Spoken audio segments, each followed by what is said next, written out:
Welcome back to the Popular Man Podcast. I'm your host, Jay. With me today, I have my co-host, Delon. What's up, Delon? How you doing, Jordan? How are you doing?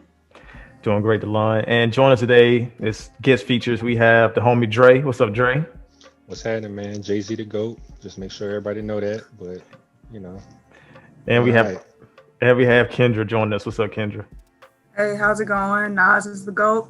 Wish y'all knew that. And we give our takes on basketball, music, everything in between. But today is another episode in our album club series where we sit down with an album, we discuss its context in terms of where it stands in hip hop, just show a little bit of love and appreciation to a classic or an album that maybe not a classic, because I don't think we're only going to do albums like that. But this month, we're covering It Was Written by Nas. It Was Written is Nas's second studio album. It released after the album that's regarded as hip hop's Bible, which is Illmatic. Now, a lot of people felt, it's coming off an album with that kind of claim, that kind of name, it would be hard to outdo it. But in a lot of circles, people feel like It Was Written surpasses Illmatic, while at the same time, while it did do commercially better than Illmatic did, because Illmatic established its name, the album did meet some, and it was mostly positive reviews, but then there was also some backlash with the album because a lot of people felt like Nas went commercial. He was selling out by making this kind of album in terms of production. So let's get right into it. Let's talk about the album. I want to begin with the intro because I've actually never, before we decided we were going to do It Was Written, I never listened to It Was Written from beginning to end. I've always listened to specific songs off of it. So hearing the intro, I heard it for the first time. And I'm like, this is interesting. So Nas is on a slave plantation and he's talking to another fellow slave. And I think a guy's getting whipped. And basically the guy asks Nas, is it always going to be like this? And then Nas like, nah, hell no, damn these chains. Then the slave master hears him, beats him. Then it transitions to 1996 where him and the same guy are talking and they're kind of like flossing, talking like, yeah, we got this, we got that. And I thought, and then the album starts with the message. And I said, that's an interesting open. And I want y'all's thoughts on what you think the significance of that opening is, if there even is one, because Nas likes to just do things just for the hell of it sometimes. What do y'all think about the intro? Yeah, I thought the intro, at least the first half of the slave plantation thing was kind of weird because truthfully, I listened to this album so much, but it's been a while since I listened to it front to back. So I was kind of hearing the intro again for the first time in years. And I'm sitting there, I'm like, what does this even mean in the context of the album? And I'm even trying to think about it, what are you trying to go into how things have changed since then to 96 or something like that? I don't know. Honestly, in that part of it, it kind of stumped me. I can't even give you a deep answer oh, he probably meant this and all this. I don't know what he meant by it. I think he just kind of just threw that in there. I think that's kind of I think that's what he was trying to get at, was simply that, we've come a long way. We used to be here, but now in 1996, I'm wearing chains, but the chains I'm wearing now aren't the chains before. We kind of seen it before in hip hop. What did you think about hearing the intro, Dre? I feel the exact same way Kendra do, because that's why I wanted somebody else to go first, because I was like, maybe I'm missing something.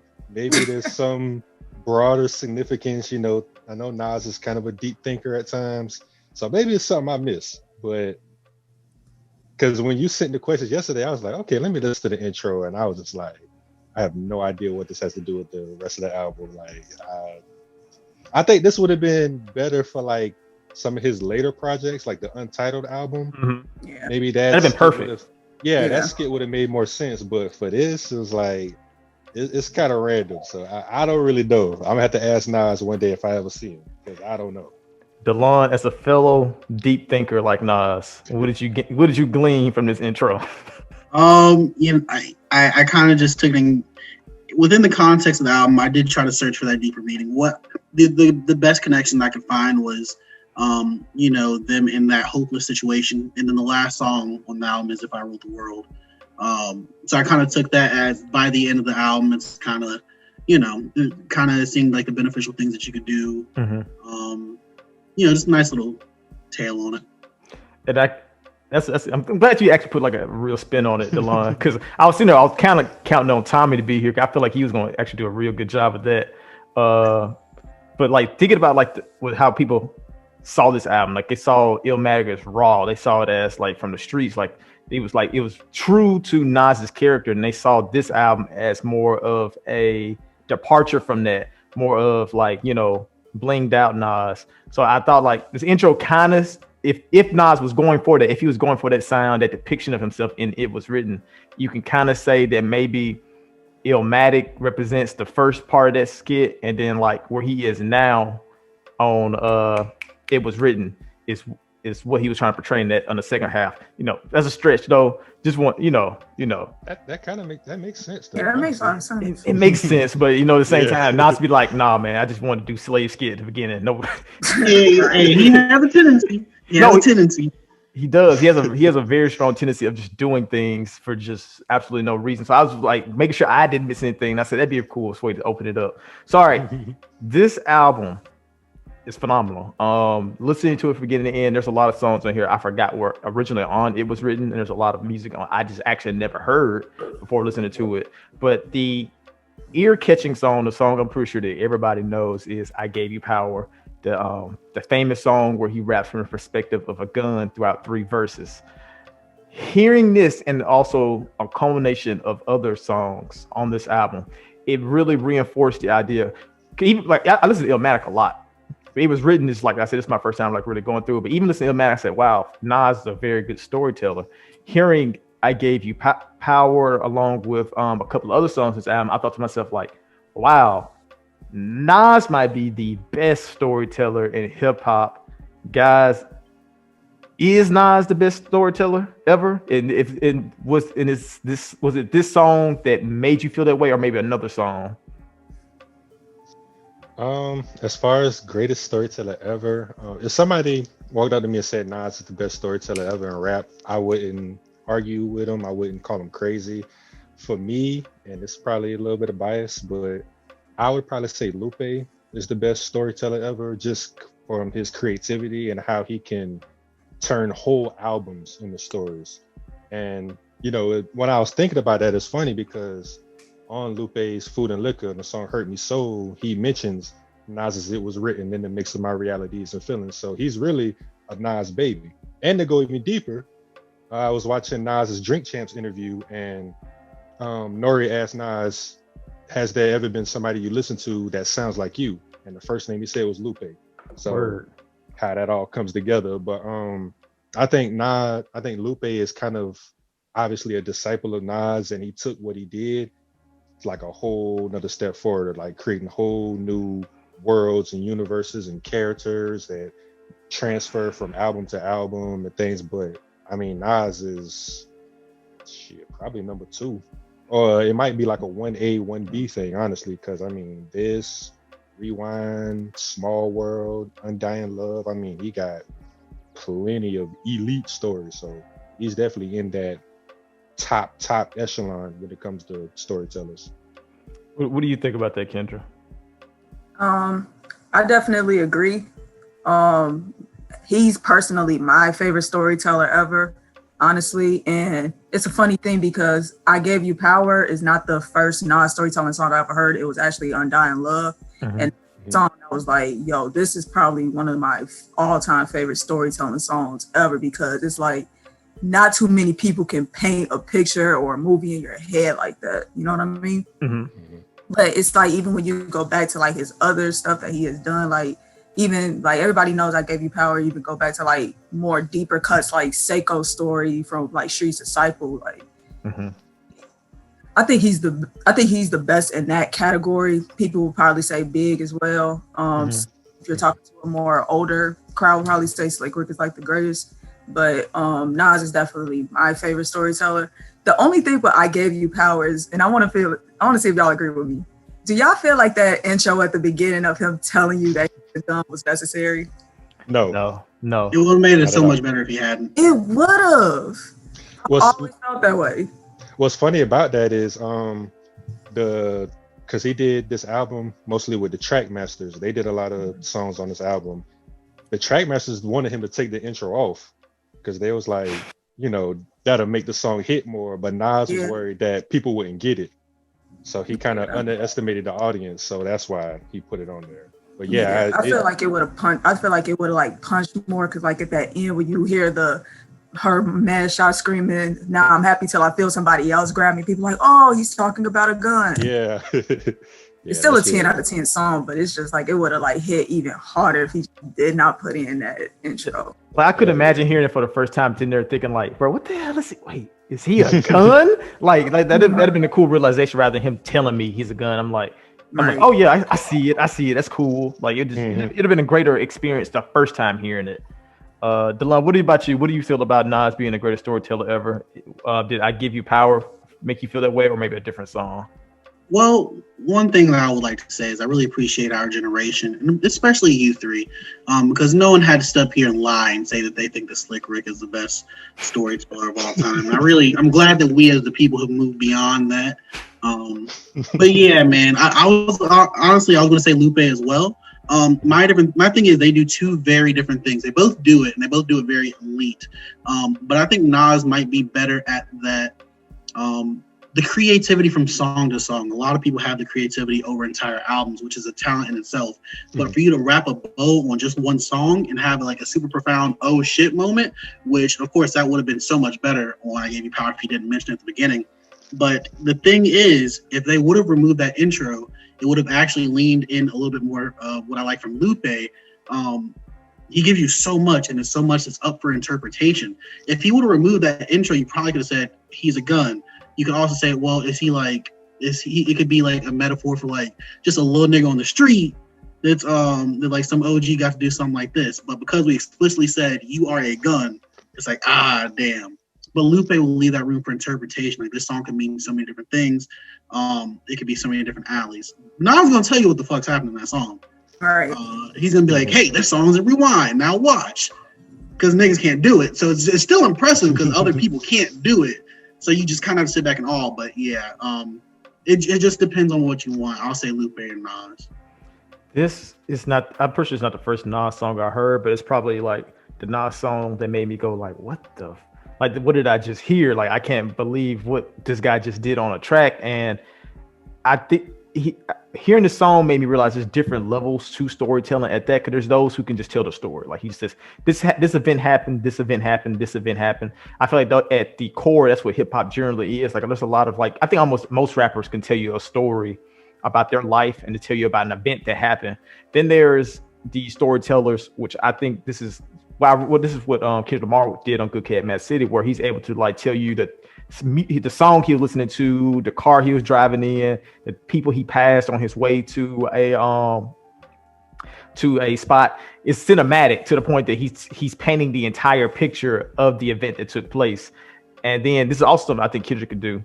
And this is where Nas is like in another realm compared to most MCs and even Lupe, is the ability to rap from other perspectives. And so they're able to rap from other people's perspectives, but also they're able to bring life to inanimate objects. The fact that Nas rapped about a gun and made a gun sound like an actual human being and gave emotion to it and life to it. And like Lupe does that a lot too on the Cool, I forget the exact song, where he's rapping from a perspective like a bunch of different kinds of food. And then it's another song where he raps from the perspective of a bunch of different inanimate objects, but it's on a mixtape, and I'm drawing a blank on the name of those two songs. But hearing this song made me realize that, wow, this is something like I don't think just any rapper, not just any rapper can just replicate this as well as he did it. And that's why I said, even though he told me, I'm a gun, I'm gonna rap about it, I know that nobody can really do that. And that's why I was like, wow, this is amazing. Originally, I put the second part of this question was, is this song better than Rewind? Did you like the concept of this song better than Rewind? Or is there maybe another Nas song that you think is even more impressive than I Gave You Power?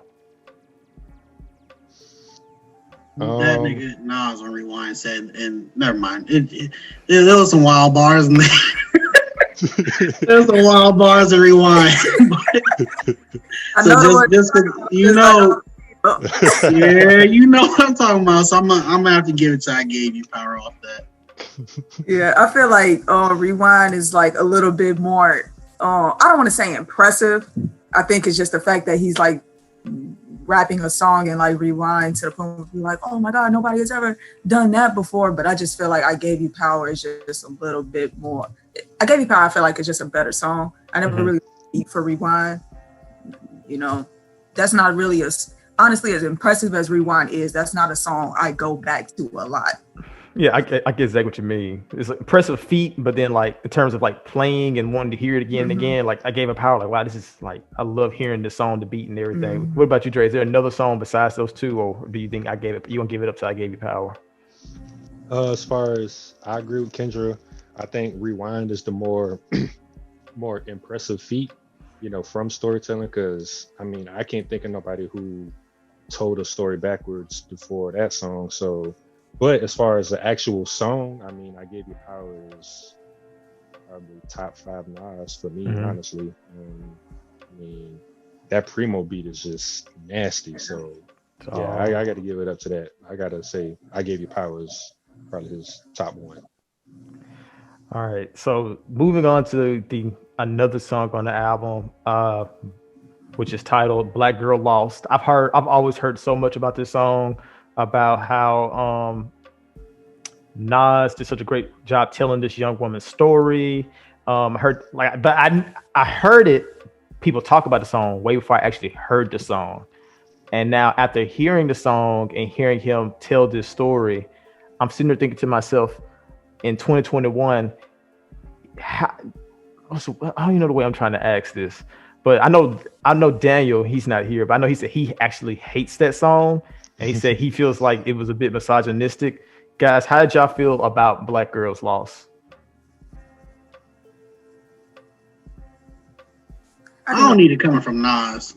Well, that's in retrospect. In 2021, if we could chop off like 10 years of my knowledge of Nas, I don't need it coming from Nas. I don't know, man. I honestly don't know. It feels weird.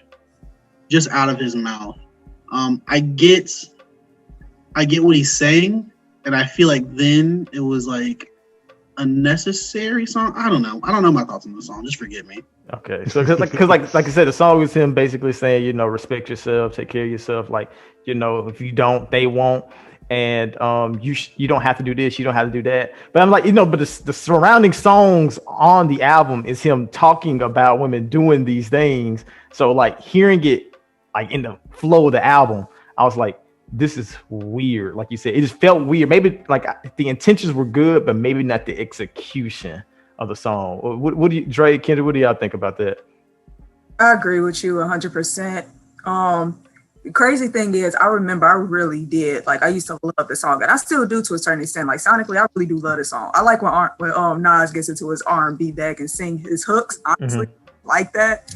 But it's just like the older I have gotten, I used to have this mindset of like, oh, he ain't talking about me type thing. Yeah. It's just like the older I got, and I'm like listening to like the album, it's like, yo, you have this song called Black Girl Lost telling us we need to get our shit together. But you have all these songs that's making all these drug references, and you took on the alias as Nas Escobar as a drug dealer. So it's like, fam, what are you talking about? How you gonna tell me to get my stuff together and look at the stuff you doing? So, and then it's like in '96, I think it was kind of a lot of those songs coming out at the time, because you had Whole Happy Jackie by AZ, you had Jezebel by Outkast and all that type of stuff. So it was like the norm back then, I want to say. But it's like, I still like those songs from a sonically from that standpoint. It's kind of like, I kind of look at them like a little bit like, wrong messenger. There's also like a Lauryn Hill song where she's like telling women like, you should be doing this, you should be doing that. And doo-wop. Yep, doo-wop. Yeah, like people going back and listen to the song today, they was like, you know, the song sounds good, but like I'm not really rocking with this message nowadays. Dre, I'll take it from Lauryn Hill before I take that from Nas, though. That's true too. That is true too. Because at least she is a woman. Like Lauryn Hill, like she was a mistress and stuff like that. So it's I don't know. Niggas in '96 had the nerve to tell a woman what to do, but then showed the freak Nick the next week. I'm sick. You know, Nas was that freak Nick. Man, we don't know, man. They ain't document everything back then. Dre, Yeah. how'd you feel about it? Actually, time out. There actually was a picture that surfaced of Kanye at Freaknik. Just I saw it on Twitter like Oh, yeah. a week ago. That's like, is that Kanye? I was like, damn, it is him. But Dre, how'd you feel about Black Girl Loss? Ah man, but I think I feel pretty much the same way everybody else does. Like it's kind of odd placement. I feel like the message was, I think his intent was good. It's just on this album, it's like it don't really fit. It's kind of like the way I feel about this song. I actually do like the song. Like I like the beat. I like Same. obviously the way he's rapping and Same. everything like that. And the way I feel about this song is the way I feel about the intro, where it's like I don't really know. It feels weird, like the placement of it. Like if he made this album, I mean this song on like Life Is Good or something, okay, maybe. But yeah, maybe. Okay, maybe I'll reach for that one. But it's just weird placement because it just messes up like the flow of that album because it's like nothing else really sounds like this, and the content, like he's selling all these drugs, he's shooting niggas in the face. Literally the song before is the setup where literally where these women set this guy up, and then the song after that is Suspect, and then shootouts after that. Like it's like what? Crazy. It's more so. It's like he made this song. It's like it's so good, I can't leave it off the album. I gotta put it. But it's like, where do I put it though? And it's like he's putting it up next to all the songs on the album. It don't kind of fit next to nothing. I'll just drop it there and just. He should have put it like around I Wrote the World or something. That would have been the closest. It probably. Something. But J. Cole recycling all his mixtape tracks on his debut album. Like, does Lost Ones really fit in here? So, like, after Mr. Nice Watch, is it really? Yeah, I don't know what that was. But the funny thing about this song is, so when I'm listening to the song, it's like, okay, I get the intent, and it seems like Nas is trying to be positive, kind of, sort of. Like there's like some positive undertones. But then at the end, like JoJo is singing at the top of his lungs, you should be ashamed of yourself the way you carry yourself. And it's like, hold up. Did I just misinterpret this whole song? Like what? Like he's just shitting on her for no reason. I'm like, damn, bro. Like, wait, what just happened? You should be ashamed of yourself. I had to listen to it again. Like, did I miss the message of the song? Like, damn. But yeah, that was funny. Like when I listened to it, it's like, yo, that's legit funny to be like, how do you end the song like that? But yeah, I love Nas. Like I said, he does so many things. He does so many things so inexplicable. Because like I was a big Nas fan, a big Nas stan at one point. Like I was going through all his albums at one point in life, and like every once in a while, I just get to a song and I just sit there and just ponder, like, okay, interesting. I'm not gonna listen to that again. Because I just don't get it. Like I don't get his intent. I don't get the purpose. And maybe I was just too young. But even now, listening to this song, I feel like it's because I'm older. I know that this is a very strange song in terms of placement, in terms of some of the things that are even said on it. But because this is a great album in totality. So let's talk about that. I mentioned earlier how Illmatic was moderately successful commercially, and then It Was Written was very successful commercially. It put Nas in the realm of like of Jay-Z at that time. Now, the question I want to ask y'all is this. I'm pretty sure y'all don't really care about the commercialized sound of it because to me it don't sound like a commercial album. Maybe at the end I don't really get that. I kind of get it, but I kind of don't. But this album, and this is a idea that has been circulating on Twitter for a little while, that It Was Written is actually superior to Illmatic. How do you guys, the fact that that's even a conversation in itself is amazing, because Illmatic is seen as hip hop's Bible. So how do you make an album that could even possibly be maybe better than that on your second go around? How did Nas escape the sophomore blues on this album? And if you think it's better than Illmatic, why? I think the way Nas was able to not run into the sophomore slump was that he went with more accessible production, more melodic hooks and things like that. but Nas was still Nas. Like he was still rapping his ass off. Like he was in '96. He's probably the best rapper alive at that point. Like even in a year where Reasonable Doubt came out, like Nas was still probably rapping better. Not saying this album's better, but rapping better. So, but I think honestly, he kind of but was kind of inspired by the Biggie formula, the Ready to Die, where you have those songs like Juicy and Big Papa with mainstream appeal, but Biggie's still rapping his ass off, still telling stories of street life and all that. So I think that's the way Nas was able to not go through the sophomore slump. It's like, yeah, I'm giving you this accessible production, Street Dreams, If I Rule the World, but yeah, I'm still gonna give you live nigga rap. I'm still gonna give you I Give You Power. I'm still gonna give you the setup and all of that. So I think that was a way to avoid it. Now, do I think this album is better than Illmatic? I respect the take, but I would probably say no, because there's some songs, I do think this album is a classic, but there's some songs on here where I'm just like Nas Is Coming, like it's all right, but yeah, I'm not really going to it. Affirmative Action is a cool song. If I Rule the World, am I bumping that in 2021? Not really. But Illmatic, I mean, it's fucking Illmatic. There's not much more I could say about Illmatic. Yeah. I mean, it has The World Is Yours on there. Facts. I love that song. Yeah, like I can't go against that. What about you, DeLon? How do you feel about you got Illmatic hanging up in the background? How do you feel about this statement? Yeah, I like It Was Written more. I'll be honest with you. My thing is, I think Nas was rapping better on It Was Written to me. He was just so lightweight. He was agile, especially on Sweet Dreams. He was just really agile on that song. And you wouldn't expect it from that beat, and I guess that would be the commercial beat. But to me, I don't feel like Illmatic feels more of not like the Bible, but more like the textbook to me, because relative, it just feels like this is what you need to do to make a perfect album. But even if the album is perfect, I think they could be better than perfect. You know what I'm saying? Like, this is the bare minimum. Not the bare minimum. This is the gateway to greatness for me. Like, I've heard so many more albums that I think are better than Illmatic. On Illmatic, I feel like he's doing a lot of rappity rap, and step to the side, and then let either the beat take over for 30 seconds or let somebody come in on the hook for 30 seconds. And I just feel like he takes a more active role in songwriting, song concept, and It Was Written than Illmatic.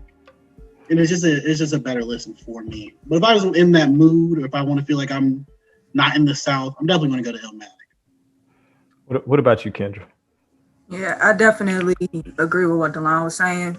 Like, Illmatic is like the perfect album. You can't find a single flaw within that album. And if you're trying, you're kind of reaching if you're trying to find a flaw. But it's just something about It Was Written. Like, I definitely agree. Like, he was rapping even better on this album. And like we was explaining, like the storytelling, like he took that up to like another level and all this other stuff.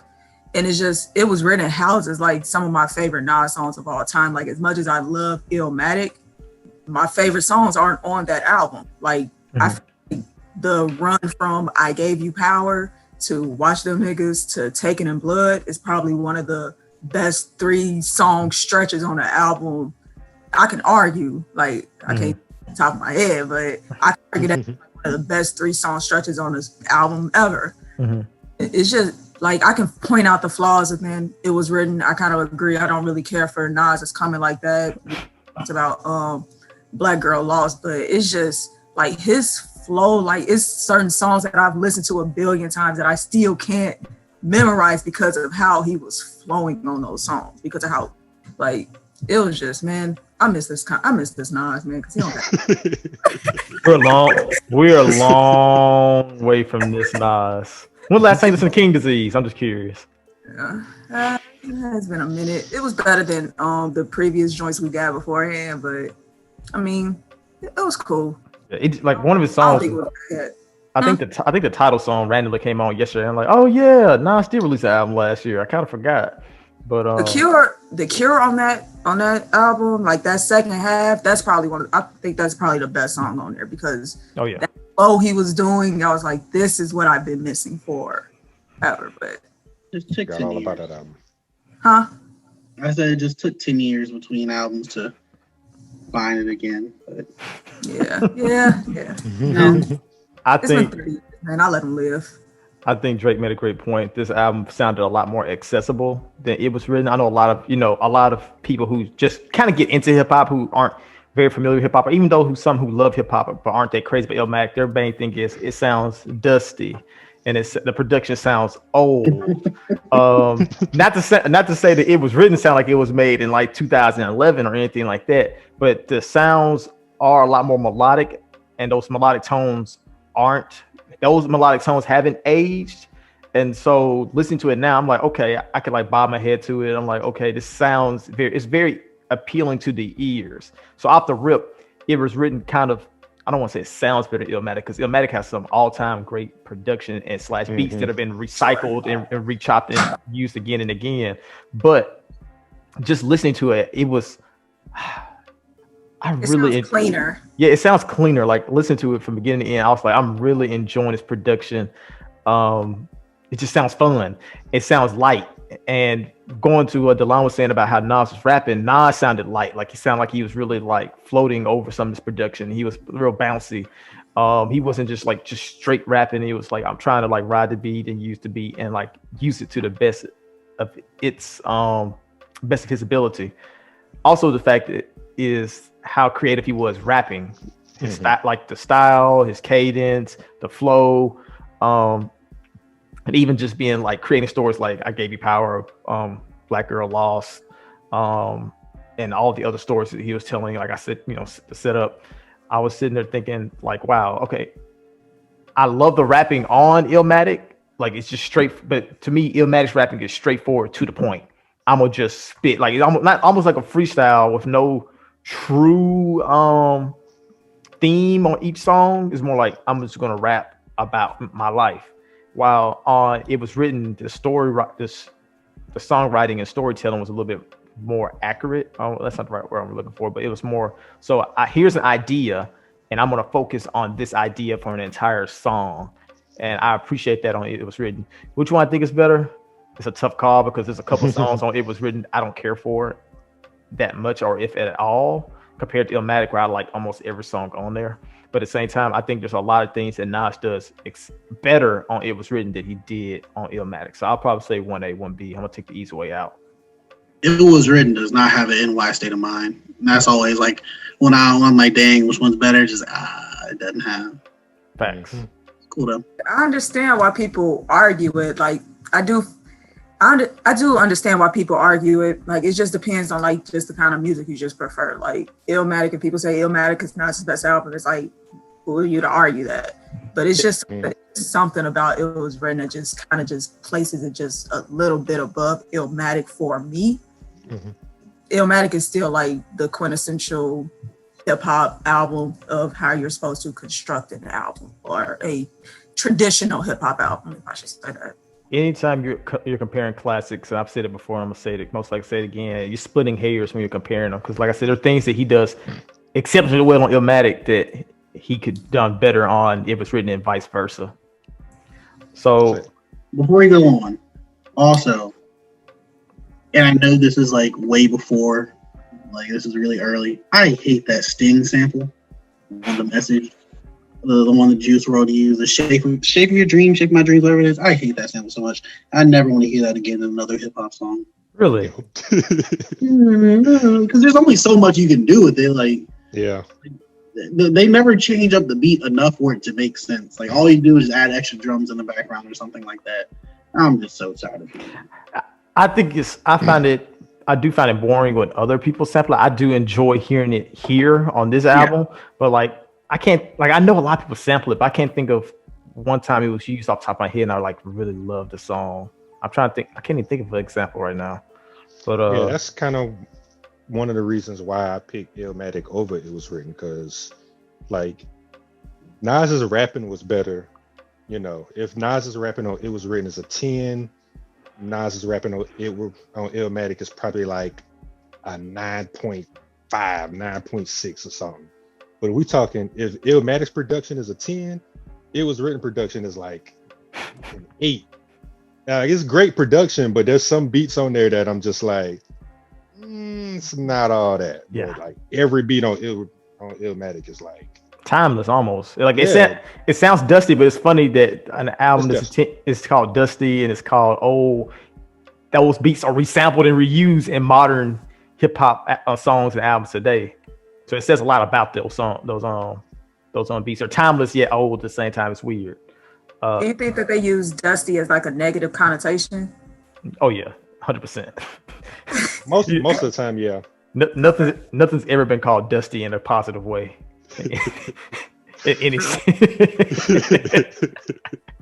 True. So what are y'all favorite, this is my last question, what are y'all favorite moments on this album? His verse on Live Nigga Rap. Like, so when you think about it, like he collabed with Mobb Deep and Prodigy had a case for best rapper alive at that time because the Infamous just dropped the year before and they was on a run. Havoc did the beat, so they're in their element right there, and Prodigy came with it, Havoc killed it, then Nas comes in and just, it's like, yeah, I hear what y'all talking about, but I'm about to kill all that shit right now. Like, that's probably picking the best Nas verse is like an overwhelming task, but that's definitely in the conversation. Like, just with the context of like who he was rapping next to, and like there's no like, oh, maybe Prodigy got him, maybe like there's no argument for anything. Like Nas destroyed them niggas on that song. Like, those first few bars, I was just like, yeah. He said, niggas thinking shit sweet. I carry big heat, wavy hair, chipped teeth. Like, it was over after that. When that nigga said, I escape into zones, that's irregular. Why debate on the phone? I'm solar cellular. I almost threw my headphones across the room. Like, what? It don't make no sense to rap that damn good. But yeah, that, I gave you power. I know you said moment, but I'm gonna just say fuck that question and give multiple moments. Oh, go ahead. Watch them niggas that shit is perfect. Like, I love the bar where he says, I got no game, it's just some bitches understand my story. Like, that's the smoothest shit ever. Like, I captured that so many times. Like, that's the smoothest shit ever. Take It in Blood. Shit, the setup. I mean, this album, he was just. This is, like I said, this is a lot of greatness across this entire project, which is some like, what was this? With like Nas is coming. We said we've overstated that, but Kendra, what about you? What was your favorite moment or moments on the album? There's so many syllables on this album, man, and like this is like one of my favorite albums because I love the way he started off his verses. Like when you go with the message, it's like one of the biggest quotables. Like what he say? Like, I know, no, that's I'm taking in blood. Let me take it back. On the message, like, fake thugs, no love. How he started it off? Yeah, see, before Gusto, my luck low, I didn't until I was like, and then on Taking in Blood, I never brag how real I keep it because it's the best secret. And then, like we guys mentioned, I got no game. It's just to understand my story. And then on Affirmative Action, when he just said, life's a bitch, but God forbid the bitch divorce me. Like, he just has so many quotables on this album, man. It's like, like, it's just, but my favorite moment still is like, from what I mentioned before, that run from I Gave You Power, Watch Them Niggas to Taking in Blood. That's like, I can even make a case for Suspect Shootouts to Live Nigga Rap being one of the other 3-song run on this album. It's like they flow, like, it's been a while since I listened to this album in full and I listened to it again today, but these songs really do flow together. Yes. Like the transitions between song to song, like you can tell like they were like trying to place this, make sure every song had a place and it wasn't just random songs just going together. So yeah. I'm gonna say my moment is, I guess, moment is basically that run from Street Dreams to Taking in Blood, like that, like really just had me like just wow, like just listening to it, just sitting in my room, I was like just wow the entire time, like I can't believe he's rapping at this level he makes it sound so easy, and it's just so few rappers who's able to rap this technically, and they don't sound like very disjointed, or it sounds like, oh, he's trying too hard. Because like an example would be kind of like Eminem, where he tries to flex how technical he could be on a song or how well he can rap, and it becomes just a bunch of word jargon, and it's like, oh, it's like it kind of drives you crazy. And then even like Lil Wayne, I feel like one of Lil Wayne's biggest issues these days is now he tries too hard to show us how well he can rap rather than just making songs. And so he just throws a whole bunch of words in a line, and he thinks that's like, oh look, I rap well. I said a bunch of words. Like Nas is saying a lot of shit, line to line to line to line to line, and yet it flows so smoothly from song to song to song. And he's painting a picture, he's telling stories, and it all makes sense. Like it's that, to me, that's like the pinnacle of rap. Like you said, you'd be hard pressed to find 3 songs where someone is just rapping better. You might find something that's comparable, but to me, that's like pinnacle of rap. That's pinnacle of like being a rapper, to rap to the level that Nas was displaying on those like 3 to 5 songs. DeLove, what about you? What was your favorite moment? Before the re-listen, I gave you Power, of course. I'll say after Street Dreams. I really like when New York artists make me feel like I'm in New York, and the Street Dreams gave me that feeling. And then I will probably say Watch Them Niggas verse 2, because I feel like that was for me the peak of the rapping on the album. Man, it's like that. I love when I can place a rapper's rapper hands as he's in the studio rapping the verse, and I feel like I can very visualize Nas's rapper hands at that part. I thought you were about to demonstrate for us. No. I was waiting on it. All right. Do you guys have any other thoughts about the album? Anything else y'all might want to ask everybody else? Share. I got a question. So, when I was younger, I would, do necessary research on like classic albums of artists that I like. And obviously Illmatic is what comes up, the Bible of hip hop, greatest album of all time, boom, boom, boom. And then like, as I was younger, so this is probably like early 2000s or whatever, or mid 2000s, whatever. And I would look up information on it was written, because it's like, okay, I know If I Ruled the World, but I had never heard the album. And I think you mentioned it at the beginning, the reception, it was good, but it wasn't great. It was like, it's a good album, but he went more commercial and blah, blah, blah, all this.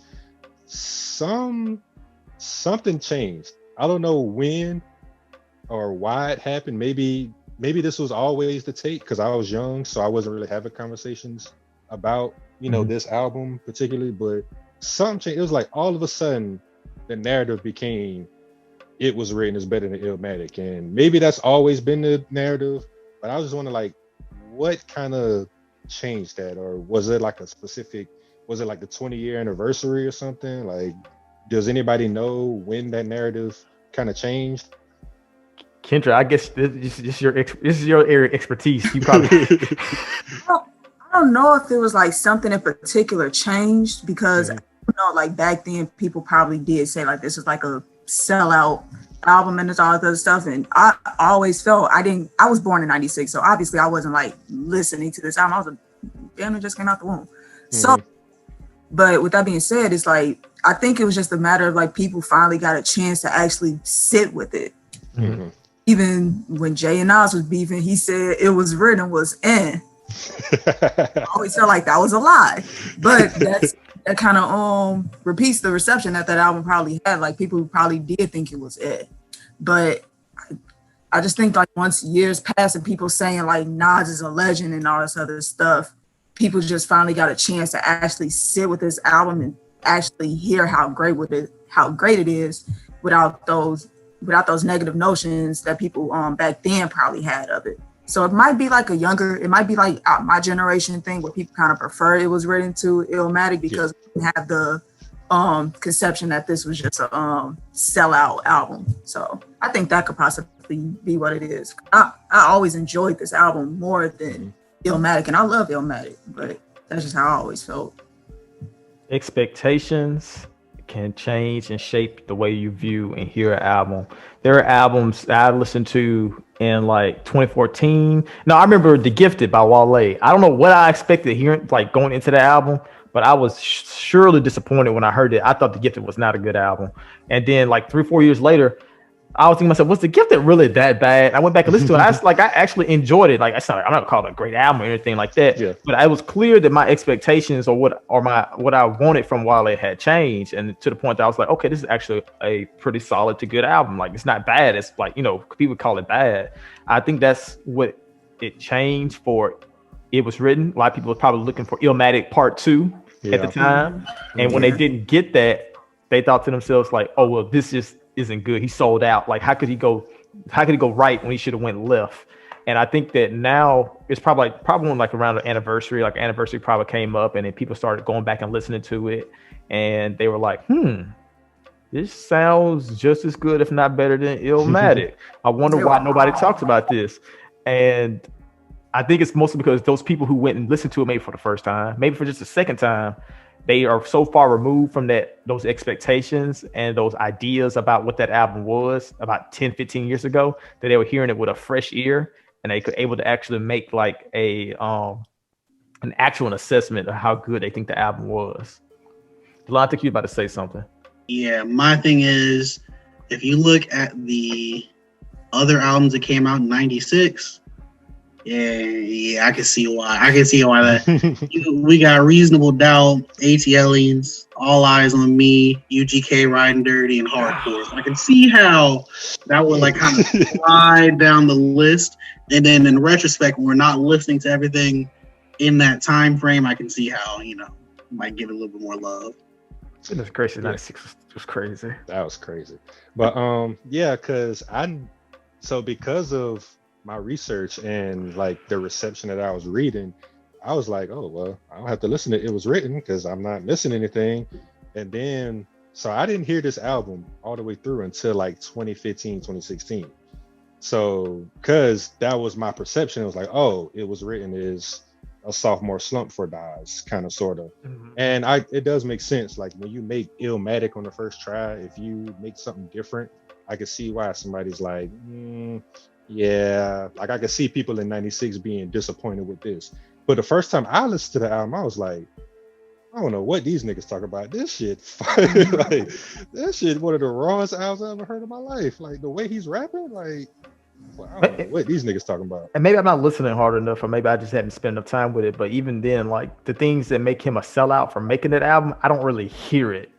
Like, you don't. It's the sing-songy, if I wrote the world type song. Yeah. Like, well, I think it just goes back to that. Like people wanted Illmatic Part 2. They wanted him to stay in that quote unquote dusty bag. Yeah. There was no Pete Rock on the album or anything like that. He went more track masters and got a more cleaner production. But it's just like, I don't understand how you open this album and the first song you hear is the message and say, yo, he sold out. Yeah, legit. Like because you can't hear the subway in the background of every song, like when you can't hear the subway. Like, I don't know, man. Sometimes I love the older generation, but sometimes they just be wrong. Yeah, legit. Can't tell them that, but they be wrong. They do be wrong. I don't get it. Like I listened to the album, and I'm like, bruh, the message, I gave you power. Watch them niggas. Like, how the hell don't you like this album? Which makes me want to go. It makes me want to go back and listen to a lot of Nas albums in full. Cause like I said, when I was a Nas stan, that was actually when I was like, that might have been like ninth grade. Mm-hmm.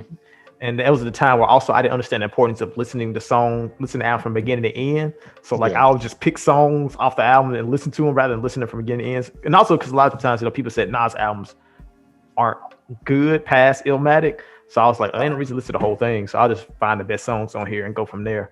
And so like going back and listening to Stillmatic, going back and listening to all his albums would probably benefit me at least, because listening to It Was Written was an eye opener. I was like, wow, this album is really good, and it's really just narratives and agendas that make people not talk about it in the same scope as Illmatic. I feel like if he would have took If I Ruled the World off this album, the perception probably would have been so much different. And when you think about it, I mean, the song samples what, a Curtis Blow song, Yeah, so it's man. like it don't get more hip hop than that. And you got Lauryn Hill on there, so it's like, what was y'all niggas complaining about? It makes me think about how Kendrick sampled the Isley Brothers on I, Mhm. and then Oh people said yeah. Kendrick sold out. I Oh knew my gosh. I knew he was gonna sell out after Good Kid, Mad City. It makes me think of like that transition, except To Pimp a Butterfly is a large departure from Yeah. Good Kid, Mad City. That's why I said listening to Illmatic, It Was Written. I'm like it. The way they talked about it, I don't feel like the change was dynamic enough to warrant that response.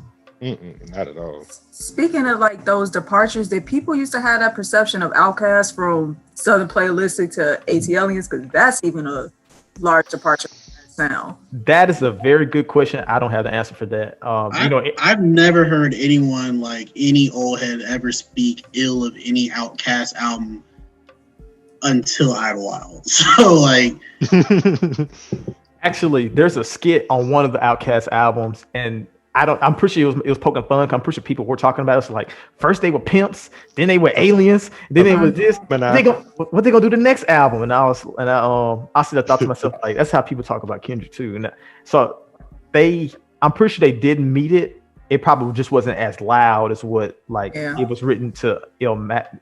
The transition from Illmatic to It Was Written was because.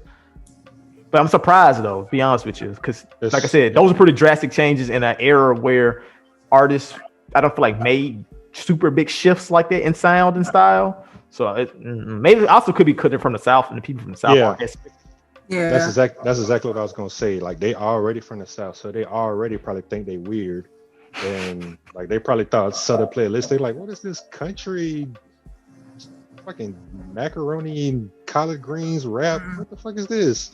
So when they came with ATLians, it was like, hold on, these niggas can rap. And then the Aquemini was just, I mean, it was over after that. Yeah.